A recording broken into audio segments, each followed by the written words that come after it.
దేవునికి స్తోత్రము. అనుదిన దేవుని వాక్య ధ్యానమనక ఈరోజు 2025 సంవత్సరము నవంబర్ నెల 27వ తారీఖు. ఈరోజు ధ్యాన వాక్యము పరిశుద్ధ గ్రంథము నుండి అపొస్తలుడైన పౌలు గారు కొరింథీయులకు రాసిన మొదటి పత్రిక 15వ అధ్యాయము 34వ వచనాన్ని మనము ధ్యానించుకుందాము. ప్రియ దేవుని బిడ్డలారా, క్రీస్తు ప్రభువు వారి ప్రశస్త నామములో మీ అందరికీ శుభములు, దీవెనలు కలుగునుగాక.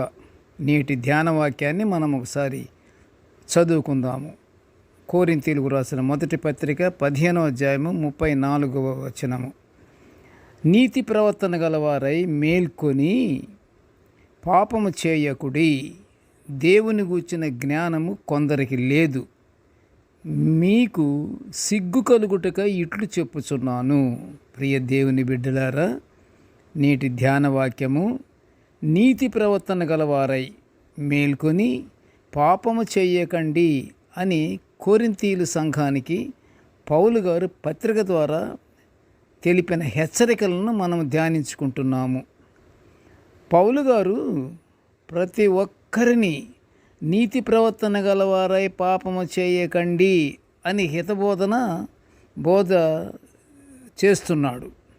ఇదే పత్రికలో 14వ అధ్యాయం 24వ వచనములో అందరూ ప్రవచించినచో అవిశ్వాసులు ఉపదేశము పొందని వారైనను ప్రవచనములు వినిన వెంటనే పాపినని గ్రహించేలా చేయబడి వారు తమ పాపాలను ఒప్పుకునేలా వారు చైతన్యవంతులవుతారని పరిశుద్ధ గ్రంథము సెలవిస్తుంది. నీతి ప్రవర్తన అంటే దేవుని నమ్మడమే నీతి.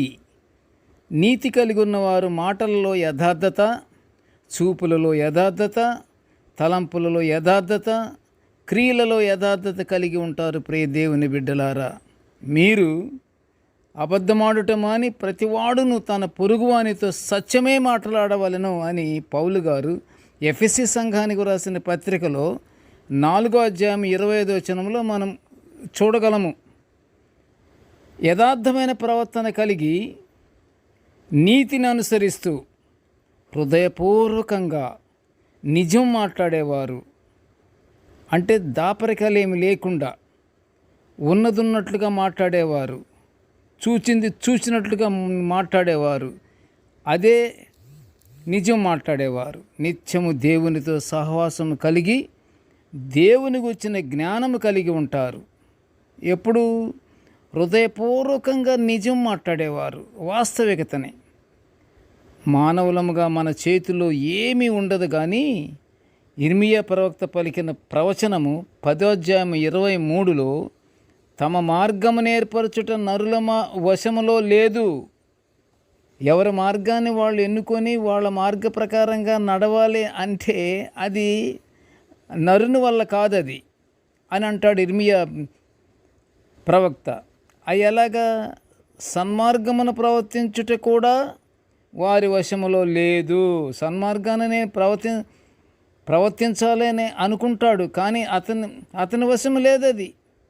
యెహోవా దేవుడు ఈ మాట సెలవిస్తున్నాడు. ప్రియ దేవుని బిడ్డలారా, నీతి ప్రవర్తన కొరకు, దేవుని జ్ఞానము కొరకు కీర్తనకారుడు కీర్తనల గ్రంథములో 27వ సంకీర్తన 11వ వచనములు వర్ణించినట్లు, దేవా నీ మార్గమును నాకు బోధించుము, సరళమైన మార్గమును నన్ను నడిపించుము అని దేవునికి ప్రార్థన చేసి నీతి ప్రవర్తనను, దేవుని గూర్చిన జ్ఞానమును పొందుకొని నీతి ప్రవర్తన కలిగిన వారుగా ఉందాము.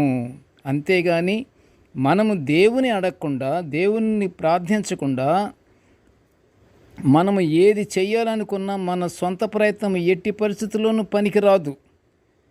దేవుని ఆశీర్వాదం ఉండాలి, దేవుణ్ణి మనం అడగాలి, ప్రార్థనలో పెట్టాలి, ఎడతెగక ప్రార్థన చెయ్యాలి. మనకి జరిగేంత వరకు ప్రార్థన యందు పట్టుదల కలిగి ఉండాలి మనము. ప్రియ దేవుని బిడ్డలారా, అప్పుడు అది ప్రార్థన కూడా శుద్ధ హృదయంతో చెయ్యాలి. కపట మనస్సు ఉండకూడదు. నీతి ప్రవర్తన మాకు అనుగ్రహించు తండ్రి అని మనం నీతి ప్రవర్తనను మనం పొందుకోవాలి. అప్పుడు మనకి పరలోకాశీర్వాదాలు తప్పకుండా పొందుకుంటాము. ప్రార్థన చేసుకుందాము. కృపగల తండ్రి, జీవము గల నాయన, నీకు స్తోత్రములు. ప్రభువా, నీ దివ్యమైన వాక్యాలను మేము నిత్యము ఇలా ధ్యానించుకునే ఇంత గొప్ప భాగ్యాన్ని మాకు అనుగ్రహించినందుకు నీకు ఘనమైన స్తోత్రములు నాయన. ప్రభువా, నేటి ధ్యాన వాక్యాన్ని వినుచున్న ప్రతి బిడ్డను ఆశీర్వదించయ్యా. కృపగల తండ్రి, మేము నీతి ప్రవర్తన గలవారమై నీ యందే మేము నమ్ముకుంటూ ప్రభువా, నీ యందు బలహీనులము కాక నీ యందు బలవంతులముగా దేవా,